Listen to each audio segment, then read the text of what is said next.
तालके वारे जी union council जुड़ानी शरीफ़ में बरसाती बूर मुतासिर साबन तुनियो के सरकारी कमरो न मिली सघियो। संदसि घरवारी खेमे अंदर दमधणी हवाले कयो।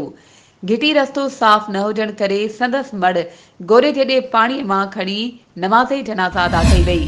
तोणे जो 10 लख यूसी काउंसिल बजट 50 लख, जिले काउंसिल बजट करोड़े रुपया, एमपीए बजट करोड़े रुपया, एमएनए बजट बावजूद तालके अंदर कम कंदड़ मुख्तलिफ एनजीओस बि हिन बुढ़ड़ी राणी जी साड़ न लधी। संदसि आख़िरी पसा कहर जहिड़ी गर्मीअ में टेंट अंदर पूरा कया।